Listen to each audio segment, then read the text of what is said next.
You'll have to bear with me while I tell you my story. So much of it is written from the hazy recollections of someone in captivity. Don't misunderstand. I wasn't abused in the traditional sense. I was well kept, well fed, and wanted nothing except my freedom. It all started one day when I visited a new therapist. A friend of mine had recommended Dr. McAllister. He said he was terrific and had helped him get through many of the issues he had with his mother and discover some things about his sexuality. He put you under and in touch with your authentic self, which was how he overcame many of his issues. It all sounded great to me. I'd been having trouble sleeping and was looking for some way to get the sleep I needed to function. My insomnia sometimes lasted for days, and it started affecting my life. So I made an appointment, and 2 weeks later, I was lying on his couch listening to Dr. McAllister's countdown from 10 as he put me in a suggestive trance. When I came out just as suddenly, Dr. McAllister looked strange and asked if something had happened. Strange may not be descriptive enough. He looked somehow enraptured, enlightened, utterly worshipful. You spoke to me about things that you couldn't possibly have known. You talked to me about my childhood. You helped me get over the death of my mother. You helped me more in this hour-long session than I've ever helped anyone. I wasn't sure what he was talking about, but when he gripped my hand, his eyes shone with the light of a zealot. I need more.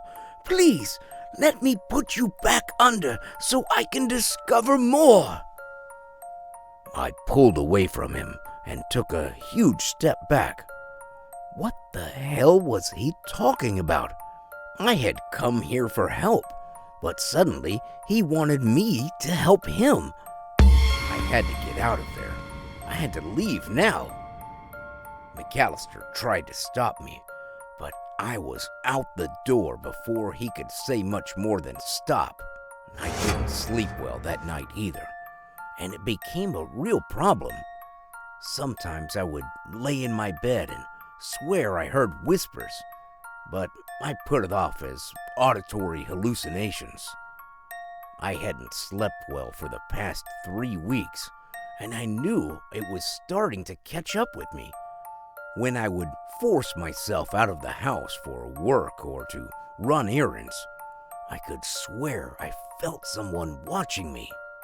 What's more, I could swear I'd catch a glimpse of someone out of the corner of my eye, but they would always be gone when I turned to look at them.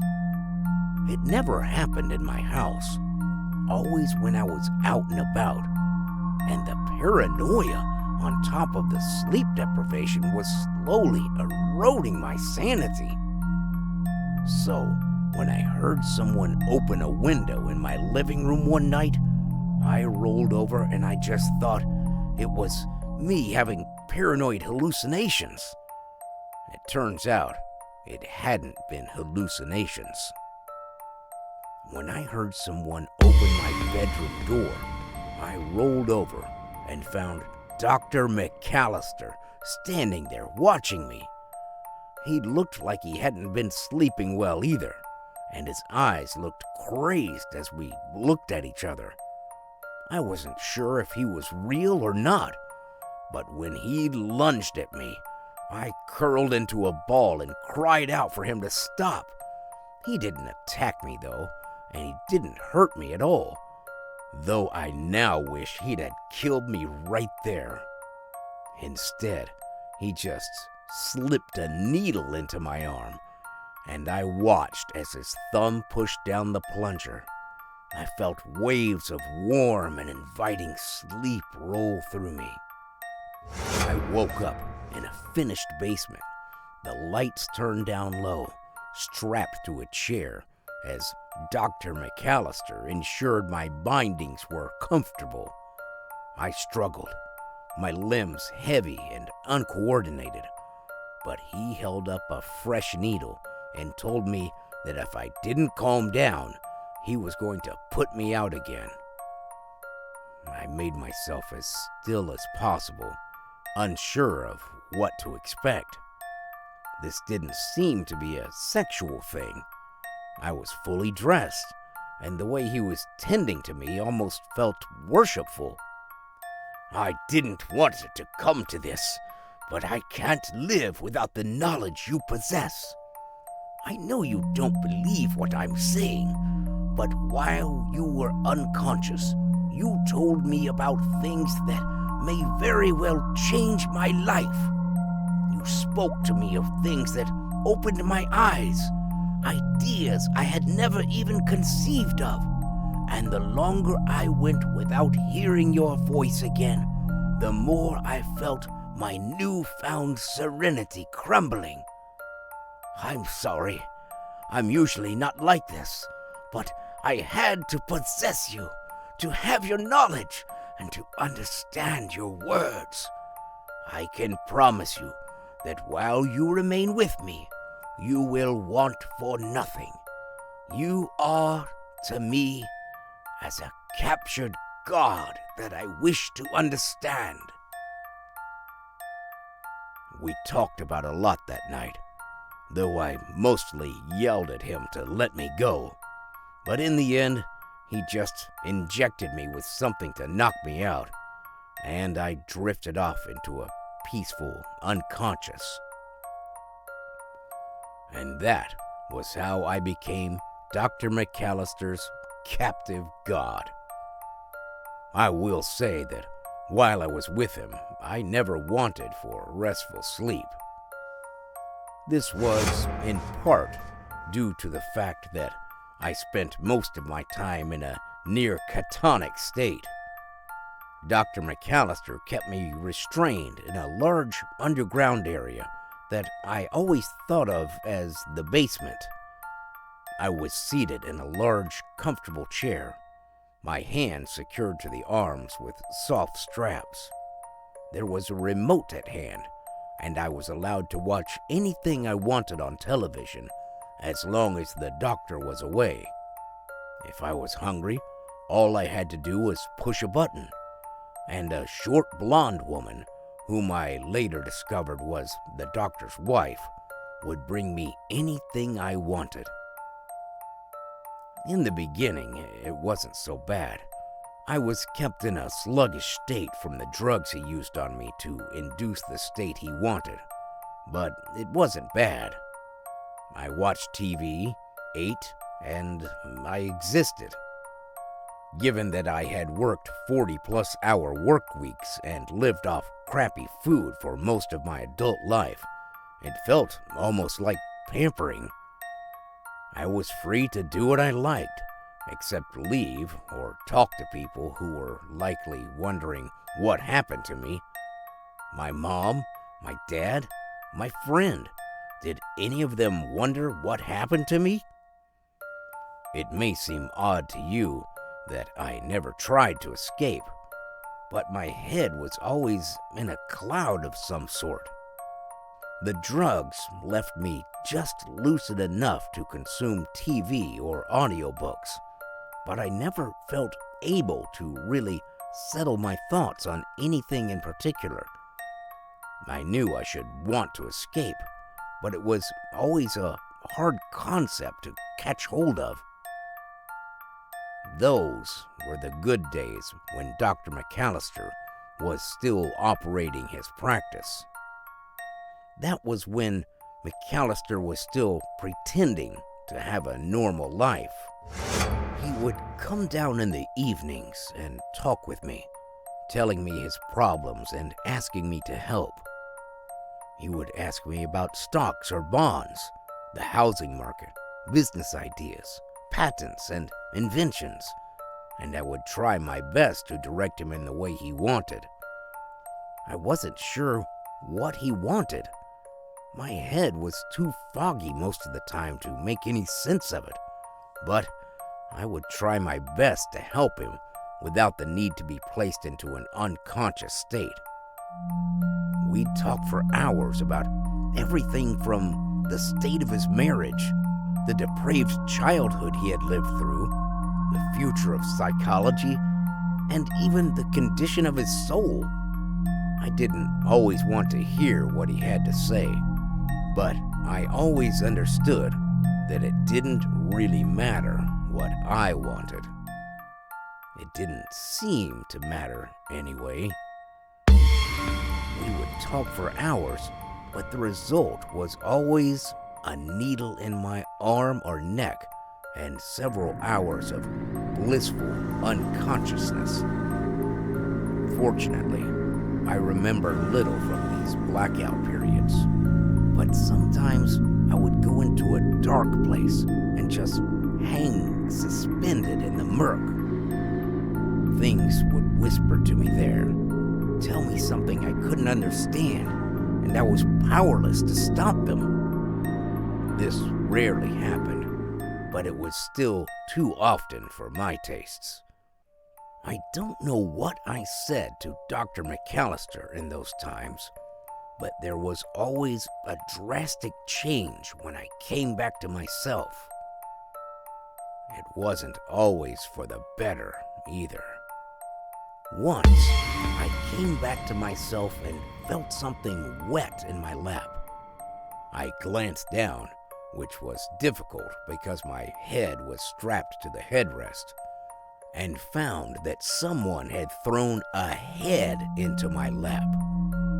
I flinched away from it as my soggy brain finally clicked it all together. But it was little more than a shudder in my current state.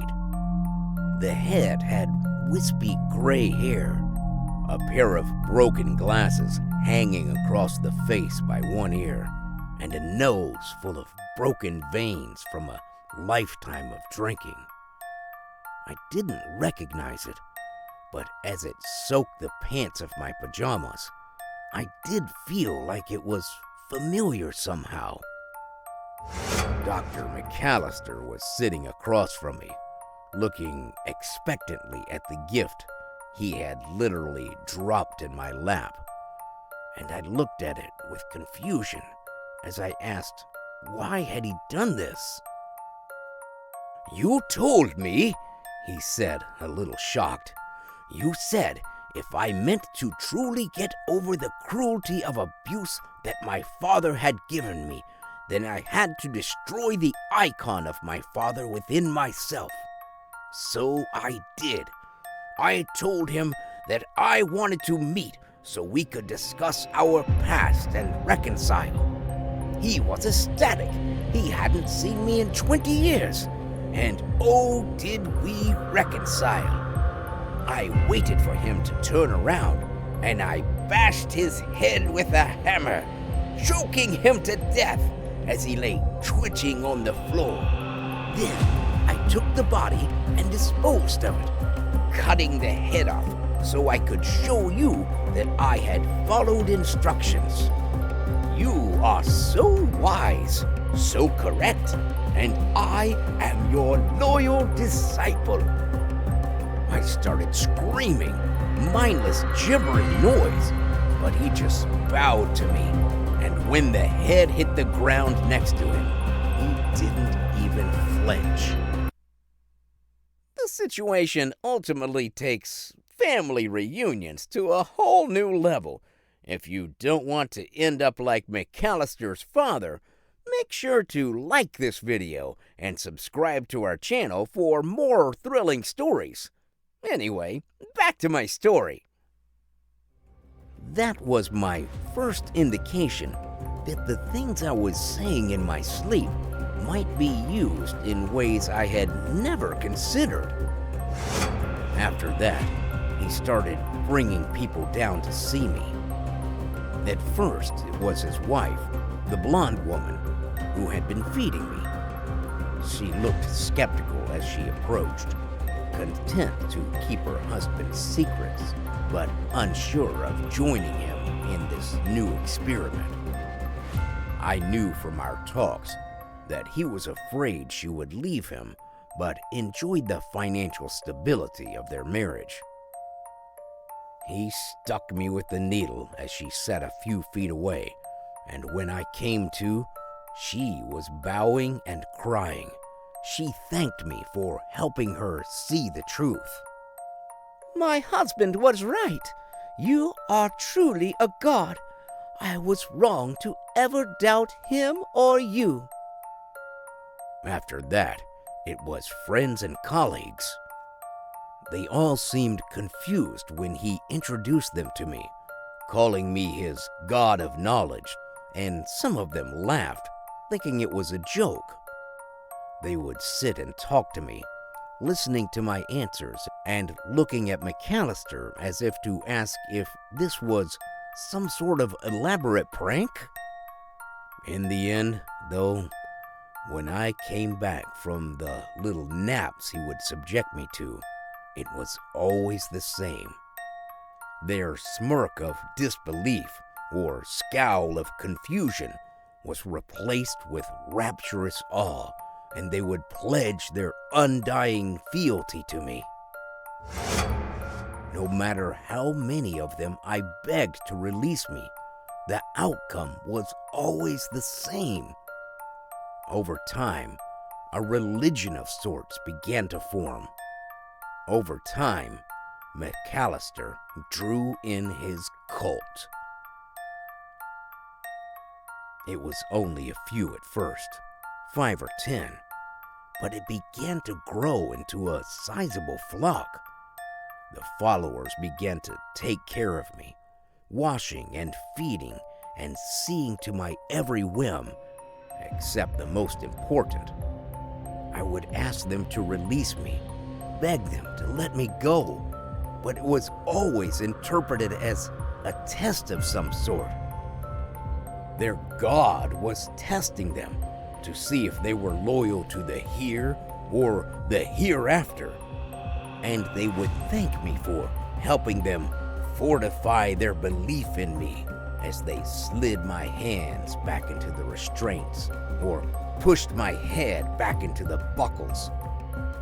I yelled at them, called them idiots, and tried to push them. But the constant use of sedatives and the lack of exercise had made me weak. I wasn't wasting away, but I wasn't getting the exercise I needed, to be certain. I could do little to free myself. My bonds always replaced, and after a while, I just gave in. The funny thing was that whatever I was telling them while I was under was working. McAllister showed me the money he had made, won, earned from stock and selling property, and the cult thrived. What's more, they all claimed to have cast off whatever addiction or mental health problems or childhood trauma that had plagued them, and were addicted now to nothing but serving me. Like McAllister had said, those who tried to leave or return to their lives reported feeling hopeless and manic unless they could return to my presence and hear my words, whatever they were. That was when things began to get bad. McAllister was truly addicted to my influence, and it led him to overstep.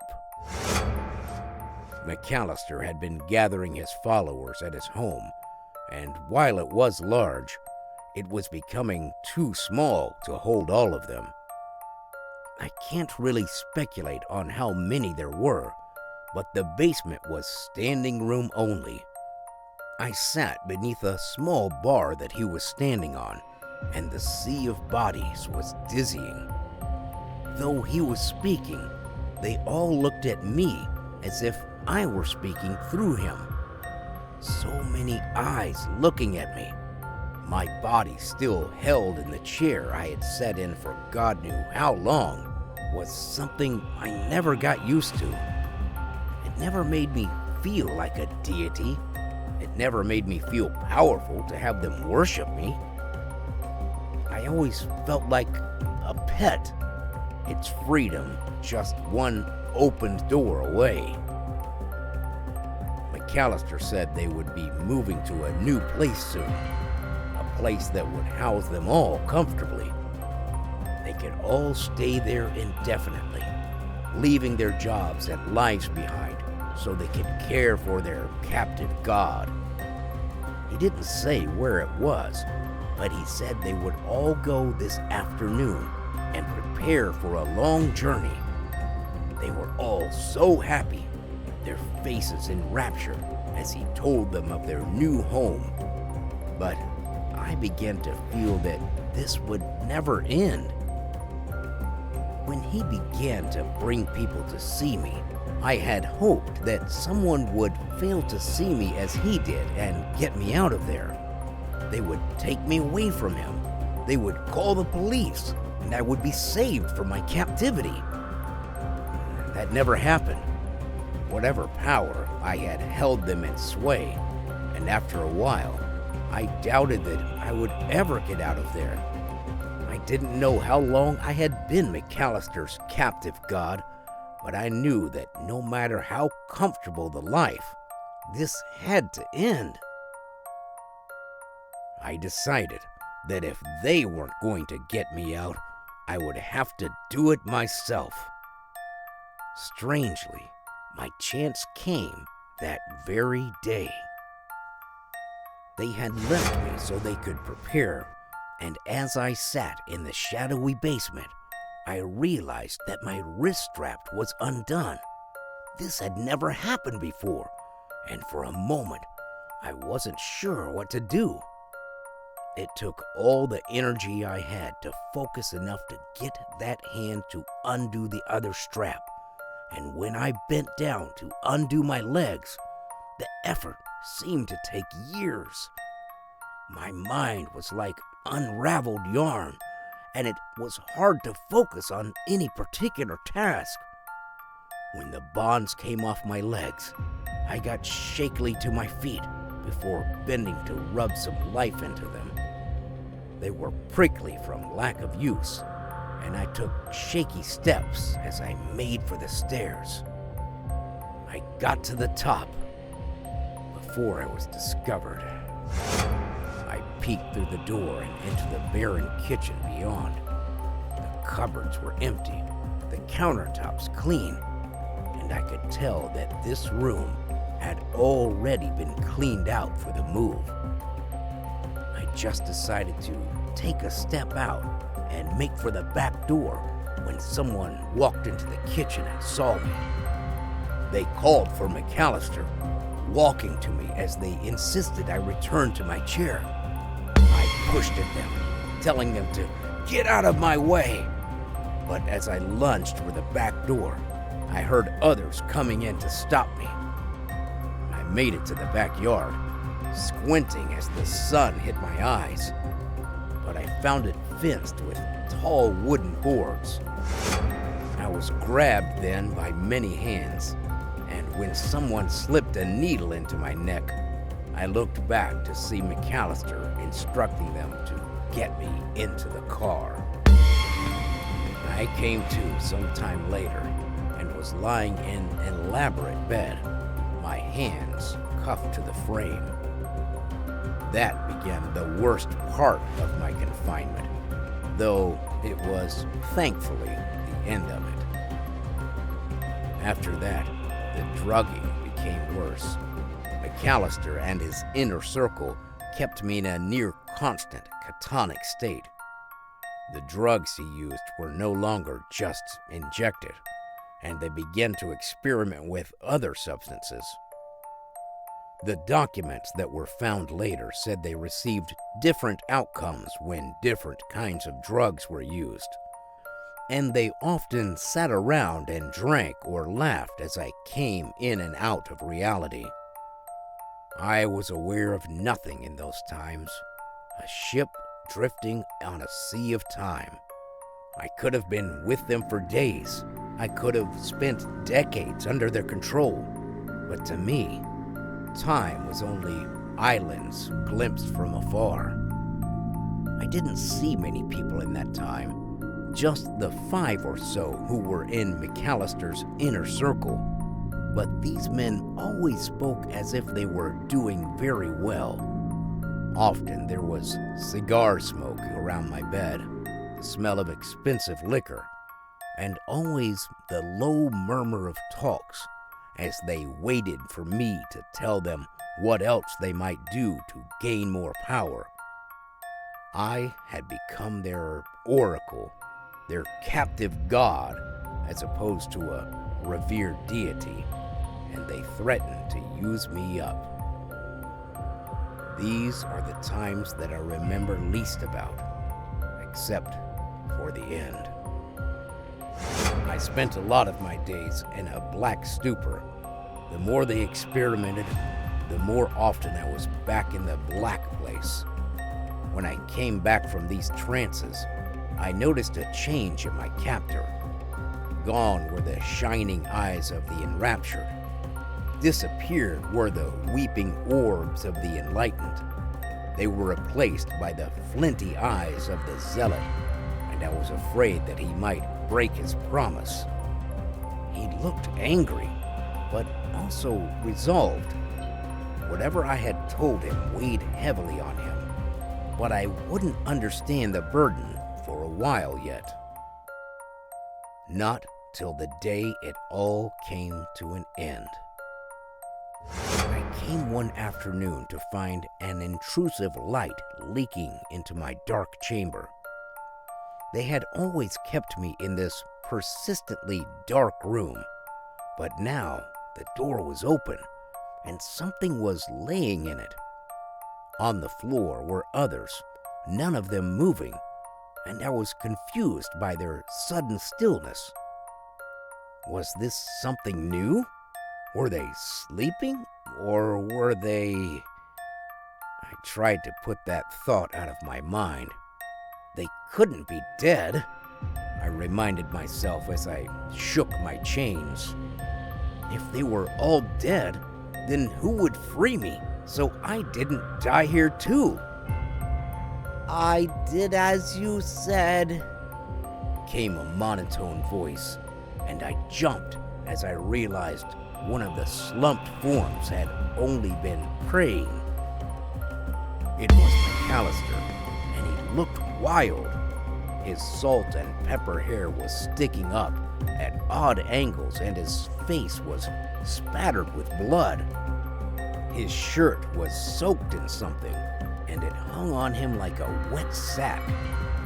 He appeared to be praying, but something clicked in his shaking hands. I saw that he had a gun. I was afraid that he would shoot me too for half a second, but as he put it under his chin, I became even more afraid that he would use it on himself. I have risen as high as I can. Your will dictates that I must shed my vehicle to rise any higher. I shall see you on the other side. His blood made a crimson line across my face as the gun went off, and suddenly my fear was realized. I was alone. Luckily for me, someone heard that gunshot. I would lay in that bed for 2 days before the FBI came to investigate the compound. It turned out they had been keeping an eye on McAllister for quite some time, ever since he had started gathering followers at his home. After 2 years in his new compound, they had been trying to prepare a case against him before he woke up one morning and decided to put an end to his little flock. With the help of his wife, they had poisoned the morning meal, and McAllister had drawn his inner circle to a meeting before breakfast, where he shot them as they sat and listened to my latest ramblings. They had found journals that claimed these were things I had told him to do, but after interviewing me, I think they decided he was out of his mind.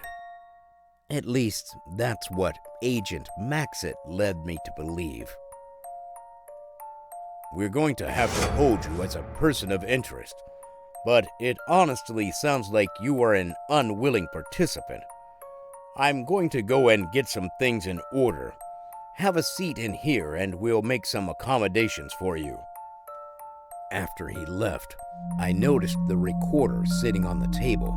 It wasn't running, which I had expected, and when I reached for it, I saw that the tape inside had a date on it that I remembered. It was the date of my first session with Dr. McAllister. I couldn't imagine a reason behind the FBI having a tape with that date on it unless McAllister had recorded it for some reason. I put the recorder back down, trying to stop my curiosity before it could take root. I had never heard what I sounded like in that state that seemed to enrapture the old doctor so much. What had I said to make him throw his whole life away in the pursuit of it? I couldn't help myself. I hit play on the recording and listened as McAllister told me to calm and began to count down from 10. It wasn't the jagged, often flighty voice I remembered from any time after the session. This was McAllister at his most sane, and as he came to 1, I heard him gasp and ask what I was doing. From the recording, I heard a slightly deeper version of my own voice, and it filled me with dread. Agent Maxit has listened to the tapes, and he's becoming as unstable as the good doctor. If you don't escape now, I fear that he'll have you just like McAllister did. You'll have to be quick, and you'll have to be smart, but if you mean to be free, you need to find a way to get out of here. Good luck.